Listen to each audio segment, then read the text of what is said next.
Guys,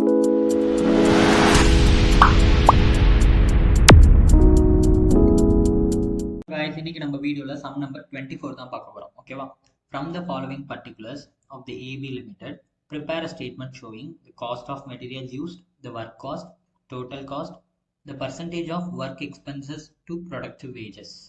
Okay. So நம்ம இதெல்லாமே கண்டுபிடிக்கணும். ஓகேவா? ஸோ ஃபர்ஸ்ட் பார்த்தீங்கன்னா stock of materials on 1st January 2003. இது stock of materials on 1st January என்னது? Opening stock of materials. So opening stock of materials நம்ம என்ன பண்ணோம்? ஆட் பண்ணுவோம். ஸோ 20,000 நம்ம ஆட் பண்ணுறோம். ஓகேவா?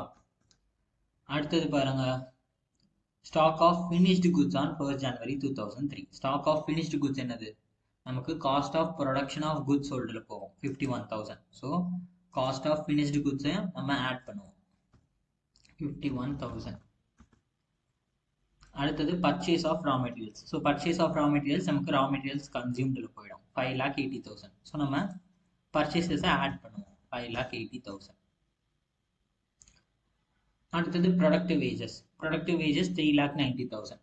ஸோ ப்ரொடக்டிவ் வேஜஸ் வந்து 3,90,000. இது வந்து டைரக்ட் வேஜஸ் நமக்கு. ஓகேவா? அடுத்தது பார்த்தீங்கன்னா sale of finished goods 12,10,000. So sale of finished goods என்னது நமக்கு? சேல்ஸ் 12,10,000. ஓகே. அடுத்தது stock of raw materials on 31st December. So இது வந்து என்னது? Closing stock of raw materials. இது நம்ம என்ன பண்ணுவோம்? சப்ட்ராக்ட் பண்ணுவோம். எவ்வளோ கொடுத்துருக்காங்க? 25,000. அடுத்தது பாருங்க, ஒர்க் ஓவர்ஹெட் சார்ஜஸ் 86,000. ஸோ இது வந்து office expenses. So work overhead charges வந்து நமக்கு ஃபேக்ட்ரி எக்ஸ்பென்சஸ் 86,000. ஓகே. அடுத்தது நமக்கு office and general expenses 70,000. So office and general expense வந்து நமக்கு ஆஃபீஸ் ஓவர்ஹெட்ஸில் போயிடும். அடுத்தது பாருங்க, stock on finished goods on 31st December. So இது வந்து ஃபினிஷ்டு குட்ஸோட க்ளோசிங் ஸ்டாக். இது 50,000. ஸோ இது வந்து cost of production of goods சோல்டில் போயிடும். ஸோ இது க்ளோசிங் ஸ்டாக்கை நம்ம சப்ட்ராக்ட் பண்ணிடுவோம் 50,000. ஓகேவா? ஸோ இப்போ நம்ம எல்லாத்தையுமே பிளேஸ் பண்ணிட்டோம். இப்போ டோட்டல் போட வேண்டியதான். ஸோ ஃபர்ஸ்ட் மெட்டீரியல்ஸ் வந்து எவ்வளோ கன்சியூம் பண்ணியிருக்கோம் அப்படின்றத பார்க்கலாமா? 5,75,000 தான் நம்ம மெட்டீரியல்ஸ் கன்சியூம் பண்ணியிருக்கோம். ஓகேவா? ஸோ 5,75,000 தான் ரா மெட்டீரியல்ஸ் கன்சியூம். அது கூட நம்ம டைரக்ட் எக்ஸ்பென்சஸ்லாம் ஆட் பண்ணோம்னா பிரைம் காஸ்ட் வந்துடும். ஸோ டைரக்ட் எக்ஸ்பென்ஸ்னு பார்த்தா எவ்வளோ இருக்கு நமக்கு? 3,90,000 மட்டும்தான் இருக்கு. வேற எந்த டைரக்ட் எக்ஸ்பென்ஸும் கொடுக்கல. ஸோ இந்த 5,75,000 கூட இந்த 3,90,000 ஆட் பண்ணோம்னா நமக்கு 9,65,000 வரும். இதுதான் நம்மளோட பிரைம் காஸ்ட். இப்போ பிரைம் காஸ்ட் கூட நம்ம ஃபேக்ட்ரி எக்ஸ்பென்சஸ் எல்லாம் ஆட் பண்ணோம்னா நமக்கு ஒர்க் காஸ்ட் கிடைக்கும். 9,65,000 கூட இந்த 86,000 ஆட் பண்ணோம்னா 10,51,000 வரும். அடுத்தது பாருங்க, ஆஃபீஸ் அட்மினிஸ்ட்ரேஷன் ஓவர்ஹெட்ஸ் ஆட் பண்ணோம்னா நமக்கு காஸ்ட் ஆஃப் ப்ரொடக்ஷன் கிடைக்கும். ஸோ நமக்கு எக்ஸ்பென்ஸ் பார்த்தோம்னா 70,000 இருக்கு ஆஃபீஸ் அண்ட் அட்மினிஸ்ட்ரேஷனில். ஸோ 10,51 கூட இந்த 70,000 ஆட் பண்ணோம்னா நமக்கு 11,21,000 வரும்.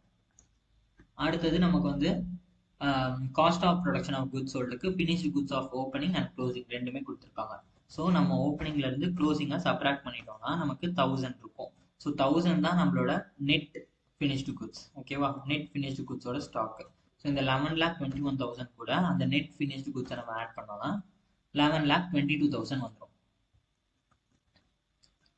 அடுத்தது செல்லிங் அண்ட் டிஸ்ட்ரிபியூஷன் ஓவர்ஹெட்ஸ் நமக்கு எதுவுமே கொடுக்கல. ஸோ அதனால நம்ம எடுக்க வேண்டாம்.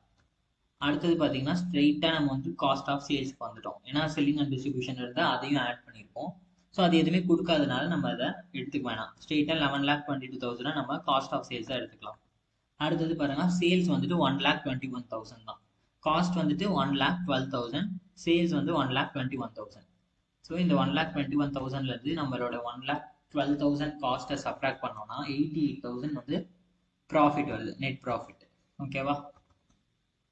So net profit for the year 88,000. அடுத்தது இங்கே மெயினாக பாருங்க, இங்கே ஒன்று கேட்டிருக்காங்க, the percentage of work expenses to productive wages. So அந்த பர்சன்டேஜ் வந்து நம்மளை கேட்டிருக்காங்க. ஓகேவா? ஸோ ஃபர்ஸ்ட் நம்ம இந்த பர்சன்டேஜை வந்து கால்குலேட் பண்ணணும்.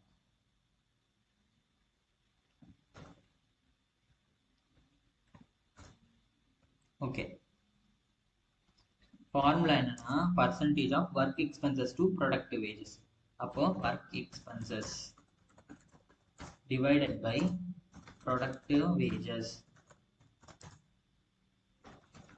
into 100. ஓகேவா? ஸோ இதுதான் ஃபார்முலா. ஸோ ஒர்க் எக்ஸ்பென்சஸ் எவ்வளோ கொடுத்துருக்காங்க? ஒர்க் எக்ஸ்பென்சஸ் வந்து அதாவது ஒர்க்ஸ் ஓவர் ஹெட் சார்ஜஸ் இருக்குல்லையா, அதுதான் ஒர்க் எக்ஸ்பென்சஸ் 86,000.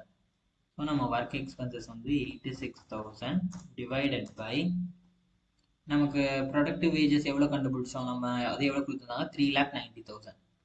3,90,000 into 100. ஸோ இதை சால்வ் பண்ணோன்னா நமக்கு ஒரு பர்சன்டேஜ் வரும். அந்த பர்சன்டேஜ் தான் நமக்கு ஒர்க் எக்ஸ்பென்சஸ் டு ப்ரொடக்டிவ் வேஜஸோட பர்சன்டேஜ். ஓகேவா? ஸோ 22.05%, ஆர் நீங்கள் ஸ்ட்ரெயிட்டாக 22% கூட எடுத்துக்கலாம். ஓகேவா? ஸோ அவ்வளோதான் இந்த சம். இதில் ஏதாவது டவுட் இருந்ததுன்னா நீங்கள் கமெண்ட் செக்ஷனில் கேளுங்க, நான் ரிப்ளை பண்ணுறேன். ஓகே, பாய்.